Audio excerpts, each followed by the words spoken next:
Insiden memilukan menimpa dunia pers di Provinsi Banten. Sejumlah wartawan yang tengah menjalankan tugas jurnalistik justru mendapat perlakuan brutal dari oknum keamanan pabrik PT Ganesis Regeneration Smelting, Modern Cikande, Kabupaten Serang Provinsi Banten Kamis tanggal 21 Agustus tahun 2025. Kejadian bermula ketika para wartawan hendak meliput penyegelan pabrik yang dilakukan atas undangan resmi dari Kementerian Lingkungan Hidup KLH. Namun sesampainya di lokasi, akses mereka dihalangi oleh pihak keamanan. Di tengah ketegangan itu, muncul sekelompok orang yang diduga melibatkan oknum Brimob dan keamanan berinisial K, yang langsung melakukan intervensi dan tindakan represif terhadap jurnalis. Bahkan, beberapa wartawan mengalami pengejaran, penyanderaan, hingga pengeroyokan. Hendy, jurnalis Jawa Pos TV, mengaku mendapat intimidasi dan sempat disandera oleh sejumlah petugas keamanan. Saya dan rekan-rekan dikejar-kejar, saya juga sempat disandera. Untung ada wartawan setempat yang menolong, jadi saya bisa selamat, ujar Hendy. Lebih tragis dialami Rifki, wartawan Tribun Banten, yang menjadi korban pengeroyokan. Ia harus dilarikan ke rumah sakit karena mengalami luka di sekujur tubuh. Parah bang, sakit semua badan. Bonyok digebukin. Sekarang saya di jalan mau ke RS untuk visum, kata Rifki. Insiden ini sontak memicu kemarahan insan pers di Banten. Pasalnya, peristiwa tersebut bukan hanya bentuk intimidasi, tetapi sudah masuk ranah pidana.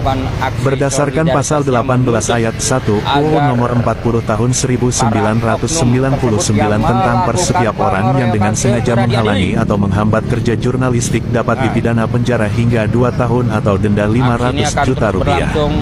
Selain itu, pengeroyokan dan penyanderaan juga berpotensi dijerat dengan pasal pidana umum dalam KUHP.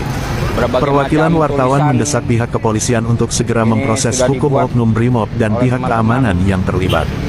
Mereka menegaskan, jika ada pihak yang keberatan dengan pemberitaan, jalur yang sah adalah hak jawab dan hak koreksi, bukan kekerasan. Kasus ini menjadi catatan hitam bagi kebebasan pers di Indonesia, khususnya di Banten. Dunia pers berharap Kementerian LH, aparat penegak hukum dan Dewan Pers turut turun tangan untuk memastikan pelaku dihukum sesuai aturan yang berlaku.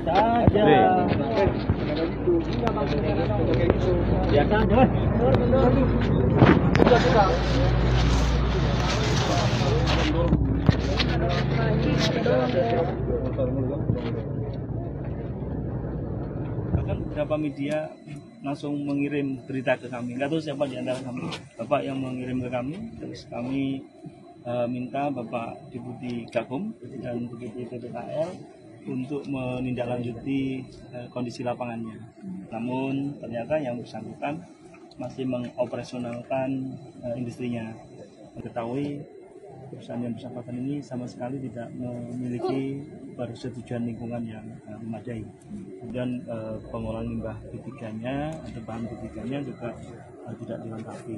Harusnya kan lebih 60%-an kandungan yang bisa diolah, ternyata kandungan yang diolahnya hanya sekitar di bawah 10%, sehingga sisanya yang 90% adalah limbah B3 yang sangat berbahaya. Ini tentu memerlukan langkah-langkah tegas dari kita semua. Kita tidak boleh kemudian mengesampingkan hukum dengan apapun alasannya. Kami sangat menyesalkan, juga dengan teman-teman wartawan juga ada yang jadi korban.